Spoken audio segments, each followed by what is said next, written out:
नमस्कार, अपना बिहार के इस बुलेटिन में आपका बहुत स्वागत है। मैं हूं आपके साथ विभा उपाध्याय। और गांधी मैदान में धरने पर रोक के बाद आरजेडी के नेता गांधी मैदान के गेट संख्या 4 के बाहर ही धरने पर बैठ गए। नेताओं का यह आरोप है कि उन्होंने धरने का नहीं बल्कि संकल्प लेने का ऐलान किया हुआ था, लेकिन उन्हें अनुमति नहीं दी गई। अनुमति नहीं मिलने से आरजेडी के नेता नाराज नजर आए। बिहार का किसान जो है 2006 के बाद से जब से नीतीश कुमार जी ने कानून को लागू किया, तब से बिहार का किसान कमजोर होता चला गया, मजदूरी करने लगा और अब पलायन करने पे मजबूर है। बिहार तो हम तो विडंबना है वो ये है कि हम लोगों का यही मांग है। आज तो आप लोग देखे होंगे गॉडसे के मानने वाले लोगों का आगमन पटना हुआ और हमारे महात्मा गांधी बापू को कैद कर दिया गया। किसानों के समर्थन में आए हैं और एमएसपी जो मूल्य है यहाँ पे 6% में धान खरीद हो रही है, हम लोग इसके समर्थन में आए हैं। और जब तक ये एमएसपी पर सभी लोगों को किसान का धान नहीं बिकेगा तब तक तो हम लोग इसको लड़ाई लड़ते रहेंगे। हम लोग लोकसभा और राज्यसभा में जो किसान विरोधी 3 अध्यादेश लाया गया वो किसानों के हित में नहीं है। और आज बिहार के किसान आज यहाँ पर धरना पर बैठे हैं, हम लोग उनके समर्थन में हैं। लेकिन गांधी मैदान के अंदर था ये धरना, अनुमति नहीं गई यहाँ के। ये सरकार की दमनात्मक कार्रवाई है और मैं समझता हूँ उचित बात को उठाने के लिए और इस प्लेटफॉर्म को नहीं देना, कहीं से भी गैर कानूनी काम नहीं था, उसे देना चाहिए। अपनी बात रखने का हक हमारे अन्नदाता जो किसान हैं उनको देना चाहिए। तो देखिए तस्वीरें आपके सामने हैं। गांधी मैदान में धरने पर रोक के बाद आरजेडी के नेता जो हैं वो गांधी मैदान के गेट संख्या 4 के बाहर ही बैठ गए।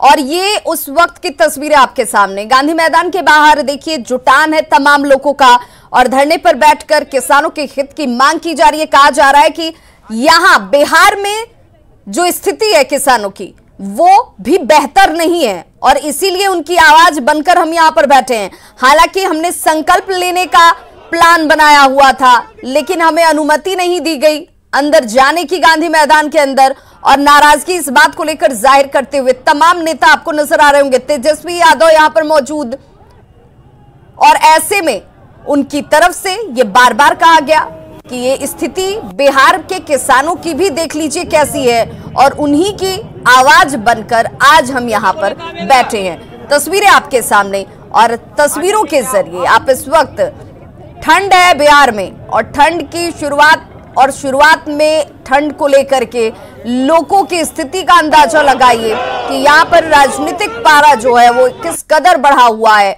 हाथों में तख्ती लेकर किसानों की आवाज बुलंद करने को लेकर आवाज उठाई जाती हुई और तेजस्वी यादव तस्वीरों में आपको नजर आ रहे होंगे। धरने पर पहुंचे आरजेडी नेता तेजस्वी यादव की यह तस्वीर है। तो किसानों के लिए कई नेता प्रदर्शन कर रहे हैं। हालांकि कई ऐसे भी नेता हैं जिन्हें इस कानून की सही जानकारी तक नहीं है। हमारे संवाददाता संजय कुमार ने धरने में शामिल कई नेताओं से जब यह सवाल पूछा तो कई चेहरे इस कानून से ही अनजान नजर आए। जो है किसान विरोधी साबित हो रहे हैं। कृषि बिल तो बिहार में पहले से लागू है, तो इसमें कौन से ऐसे प्रावधान है जिसको लेकर आप लोग को आपत्ति? एमएसपी हम समर्थन मूल्य क्यों नहीं लागू कर रहा है, क्यों नहीं जो है यह तय करते हैं कि जो 1865 रुपया है उस पर ही लिया जाएगा, उससे कम में नहीं लिया जाएगा।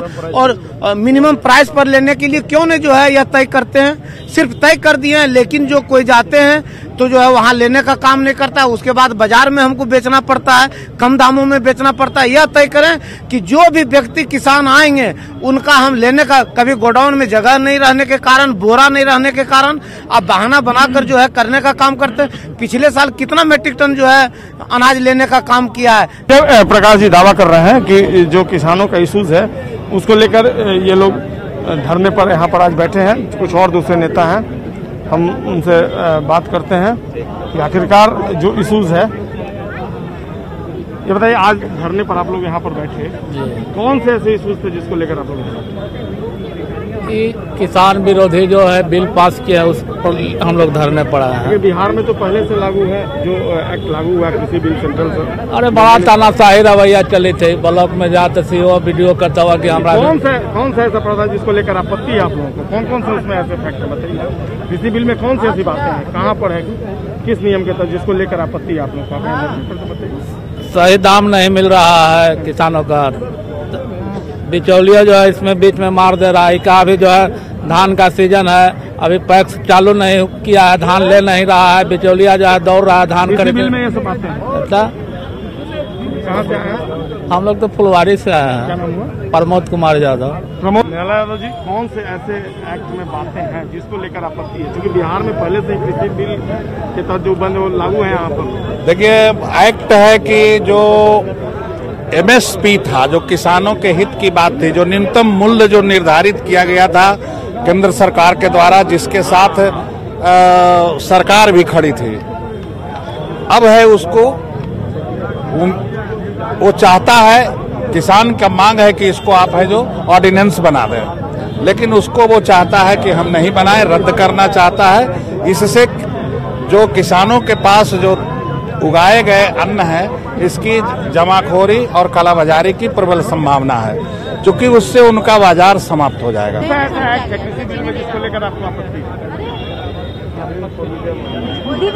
मैडम आप बताइए ना, आप धरने पर आप क्यों नहीं बता रहे?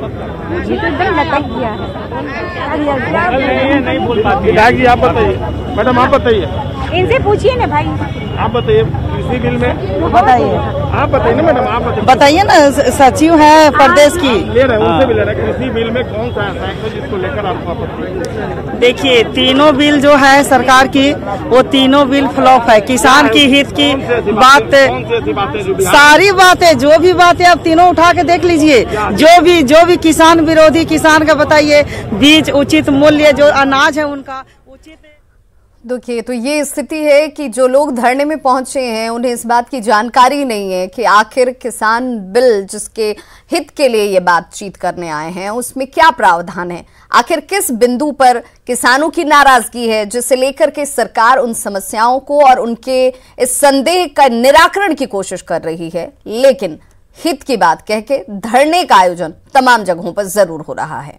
रुक करेंगे दूसरी बड़ी खबर का। लालू प्रसाद पर झारखंड हाईकोर्ट की टिप्पणी के बाद बीजेपी और जेडीयू हमलावर हो गई है। बीजेपी विधायक नितिन नवीन ने हेमंत सरकार पर उन्हें संरक्षण देने का आरोप लगाया है। वहीं जेडीयू नेता नीरज कुमार ने लालू को राजनीतिक कोविड का शिकार बताया है। कि जब से हेमंत सरकार बनी है वो अपनी सरकार को बनाए रखने के लिए और गठबंधन धर्म निभाने के लिए इस प्रकार का अराजकता वाला काम कर रहे हैं, और एक कल्प्रिट को या आरोपित आदमी को इस प्रकार से सुख सुविधा देना कहीं ना कहीं ये संवाद देता है कि वो उनकी सरकार कहीं ना कहीं अपराधियों को संरक्षण देने वाली है और कहीं ना कहीं अराजकता का माहौल बना रहा है। 2018 में डॉक्टरों के एक दल ने उनकी जांच की और उस चिकित्सीय जांच के आधार पर उनको रिम्स शिफ्ट किया गया। तो भाई 2 वर्ष हो गए, क्या 2 वर्ष में लालू जी का रोग अगर ठीक नहीं हो रहा है, इसीलिए हम अनुरोध करते हैं कि भाई जेल प्रशासन को और झारखंड सरकार को राजनीतिक कोरोना से जो पीड़ित व्यक्ति हो उससे बेहतर होता कि इनको आप तिहाड़ जेल भेज देते।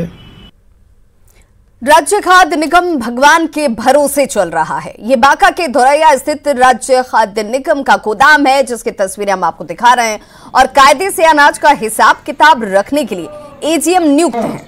लेकिन एजीएम ज्ञानेश कुमार यहां कभी कभार आने की ही जहमत उठाते हैं। उन्होंने अपने काम का ठेका तरुण नाम के एक युवक को दे रखा है, जिसे आप तस्वीरों में देख रहे हैं। हजारों रुपए का पगार लेने वाले ज्ञानेश कुमार अपना काम कुछ पैसे देकर तरुण से करवाते हैं। ये शख्स यहां अनाधिकृत रूप से काम कर रहा है। फर्जी तरीके से ज्ञानेश की ड्यूटी की जा रही है। तरुण की ओर से गोदाम से करोड़ों के अनाज बाहर भेजे जाते हैं। अगर यहां गड़बड़ी होती है तो इसके लिए जिम्मेदार कौन होगा? इसकी जिम्मेदारी एजीएम ज्ञानेश कुमार लेंगे या फिर एजीएम की जगह पर काम करने वाला तरुण कुमार? इसी सवाल का जवाब जानना चाहा संवाददाता नागेंद्र ने। अभी मैं धोरैया राज्य खाद्य निगम के गोडाउन में, यहाँ पे यहाँ से अनाज का डीलरों को वितरण किया जाता है। और ये जो गोडाउन है, यहाँ के गोडाउन में एजीएम हमेशा नदारद रहते हैं। एक यहाँ पे है एजीएम तथाकथित एजीएम के तौर पे काम करते हैं। इनसे जानना चाहते हैं, अच्छा बताइए आप किस हैसियत से काम कर रहे हैं? हम काम नहीं कर रहे हैं। हाँ, नहीं कर रहे। आप काम कर रहे हैं, यहाँ पे सारा अनाज किसके निर्देश में निकल रहा है? एजीएम के निर्देश। कहाँ है एजीएम? एजीएम साहब गए हैं रजौन गए। आप काम कैसे करते हैं? आप रोज यहाँ पे काम करते गए हैं 1-2 घंटा पहले आप काम से। आप आखिर किस हैसियत से यहाँ पे हैं? कोई हैसियत से नहीं है, कोई हैसियत से नहीं। तो आप बैठ के यहाँ पे सारा अनाज का वितरण कैसे हो रहा है? कैसे अपनी एजीएम साहब करते हैं, हम नहीं करते हैं। एजीएम साहब करते हैं। नहीं, आप करते हैं? बिल्कुल नहीं, कोई नहीं है। तो गोडाउन में आप कैसे हैं? आए थे। सारा आपके पास कागजात है, ये सब चलान कैसे है? ये चलान कैसे आप रखे हैं? ये चलान ये आपके पास कहाँ से चलान आ गया? बिहार स्टेट फूड सप्लाई का ये चलान आप कैसे, किसको दे रहे हैं आप अनाज? ये अनाज किसको दे रहे हैं आप? अनाज दे रहे हैं ये कहाँ से, क्या किसको दे रहे हैं आप? गलत तरीके से आप अनाज कैसे निकलवा रहे हैं? आप कौन हैं? बोले सो कोई नहीं है। तो फिर अनाज कैसे निकल रहा है? हम नहीं निकलवा रहे। हाँ, कौन निकलवा रहा है? एजीएम साहब। वो किसका है? एजीएम साहब। वो स्लिप किसका है? एजीएम कौन है यहाँ पे? ज्ञानेश। आप वो आपको रखे हैं यहाँ पे काम करने के लिए, तो फिर आप काम कैसे कर रहे हैं? वो रजौन गए थे इसीलिए भी है। यहाँ पे तथाकथित तौर पे एक तरुण नाम का युवक है जो कि खगड़िया का रहने वाला है, और यहाँ पे अनाज अनधिकृत तौर पे निकलवा रहा है, जबकि यहाँ पे जो एजीएम है, एजीएम हमेशा नदारद रहते हैं और आज भी नदारद हैं। करोड़ों रुपए का अनाज का देखने वाला कोई नहीं है। Nagendra, news 18 network, Banka.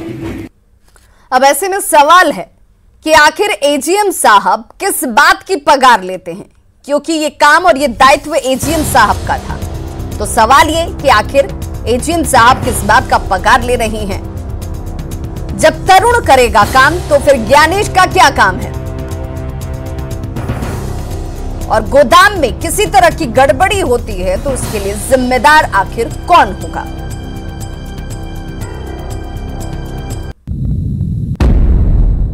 नालंदा जिले के सदर अस्पताल बिहार शरीफ में जमकर हंगामा किया गया है। बीती रात नवजात बच्चे को बदलने का आरोप लगाकर ग्रामीणों ने अस्पताल में जमकर बवाल किया।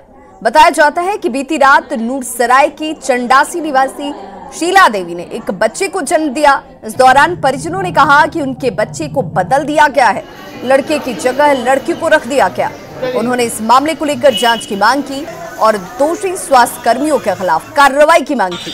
हंगामे की सूचना मिलते ही स्थानीय पुलिस सदर अस्पताल पहुंची और आक्रोशित को समझाया बुझाया गया।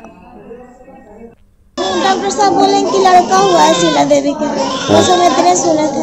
अच्छा। और उसके बाद तो लड़की दिया गया। अच्छा, तो शिकायत किए हैं? नहीं, अभी कुछ नहीं बोला। अच्छा। डॉक्टर साहब आए थे एक तो बोले कि लड़का हुआ था, तो बोले कि स्टाफ लोग देख सकते काम, हमको क्या पता।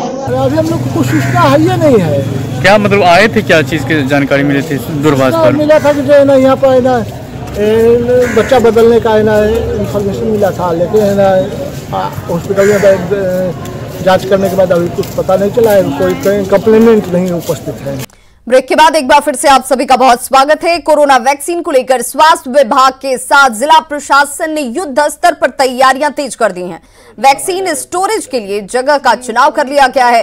पशुपालन कार्यालय से एक्सक्लूसिव तस्वीर दिखा रहे हैं न्यूज़ 18 संवाददाता रजनीश कुमार। बिहार समेत पूरे देश में कोरोना वैक्सीन का इंतजार खत्म होने वाला है और पटना जिला प्रशासन की ओर से, स्वास्थ्य विभाग की ओर से वैक्सीन स्टोरेज का भी इंतजाम कर लिया गया है। न्यूज़ 18 पर आपको एक्सक्लूसिव तस्वीर हम दिखा पा रहे हैं जिला पशुपालन कार्यालय में, जहां पर जो वॉकिंग कूलर है देख सकते हैं उसे तैयार कर लिया गया है और इसी में जो वैक्सीन आएगा, जब लॉन्च करेगा तो उसे स्टोरेज कराया जाएगा। इस वक्त आपको हम सीधी एक्सक्लूसिव तस्वीर दिखा पा रहे हैं कि देखिए, यही वो स्टोरेज रूम कहा जाएगा, यही वो वॉकिंग कूलर है जिसमें तकरीबन 10 लाख जो वैक्सीन है उसकी क्षमता है, यानी इस टाइप के कई सेटअप तैयार किए गए हैं जो सेटअप कल तक जानवरों के लिए टीका रखने के लिए उपयोग किए जाते थे, लेकिन अब इंसानों के लिए कोरोना वैक्सीन का टीका इसमें रखा जाएगा और इस तरह के कई सेटअप तैयार किए गए हैं। हम दूसरी सेटअप की ओर लिए चलते हैं। यहाँ पर देखिए ये भी सेटअप है और जिला पशुपालन कार्यालय के जो कर्मी हैं यहाँ मौजूद हैं, उनसे भी हम बात करेंगे। जरा इसके बारे में भी दिखाइए और इस तस्वीर को भी आप दिखाइए जी। ये क्या है? IAR है ये जी। इसमें 20,000 डोज वैक्सीन अट जाता है। टोटल कैपेसिटी क्या होगी आपके यहाँ? 20,000 डोज का। हाँ, इसमें रख सकते हैं आप इसमें जी। और 10 लाख से ज्यादा टोटल आपकी कैपेसिटी है उसमें? जी हाँ। और दो और भी मेरा आ चुका है 8x8 का, जो कि लगने वाला शुरू में। क्या टेम्परेचर क्या होना चाहिए? 2 से 8 डिग्री मेंटेन किया जाता है इसको। हम लोगों ने वैक्सीन के लिए पूरी तैयारी कर लगभग पूरी होने वाली है।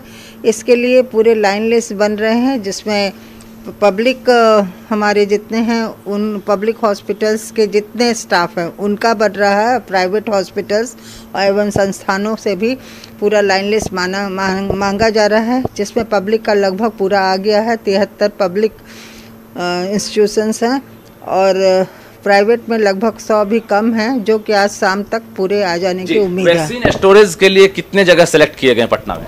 वैक्सीन स्टोरेज के लिए पहले तो वेटनरी का जो पशुपालन का जो जिला ऑफिस है, यहाँ पर आपको मैंने दिखाया कि एक वॉक इन कूलर है जिसमें लगभग 10 लाख वैक्सीन हम रख सकते हैं।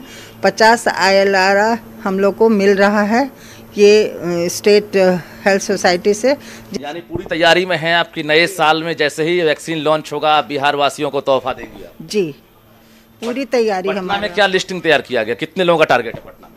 पटना में मैंने बताया ना 73 पब्लिक संस्थान हुए और लगभग 390 प्राइवेट संस्थान हैं। अच्छा, 100 आदमी पर कितने लोगों को डिप्यूट किया जा रहा है जो वैक्सीन में काम करेंगे वैक्सीनेशन के लिए? 100 वैक्सीन व्यक्ति जिनको वैक्सीन मिलेगा उसके लिए एक टीकाकर्मी रहेगा, एक एक सुरक्षा कर्मी रहेगा, 2 उत्प्रेरक रहेंगे, एक रहेगा कि जो सत्यापित करेगा। बिल्कुल। तो हमारे साथ civil surgeon doctor Vibha Kumari Singh थी, जो भी फिलहाल जिला पशुपालन कार्यालय के स्टॉक रूम में पहुंची है, जहां पर जो कोरोना वैक्सीन रखा जाएगा। इन्होंने बताया है कि पूरी तैयारी कर ली गई है और ये सबसे बड़ा स्टॉक रूम बनने वाला है। इसके साथ साथ पटना के कई और संस्थानों को सेलेक्ट किया जा रहा है। बता दें आपको कि वैक्सीनेशन को लेकर एक टीम गठित की जा रही है, स्पेशल टास्क फोर्स टीम, और उसमें 100 लोगों पर कम से कम 5 लोगों को गठित किया जा रहा है, जिनका जिम्मा होगा कि आप वैक्सीन को सही रूप से आप लोगों तक पहुंचाएं और वैक्सीनेशन को सही से अंजाम दें।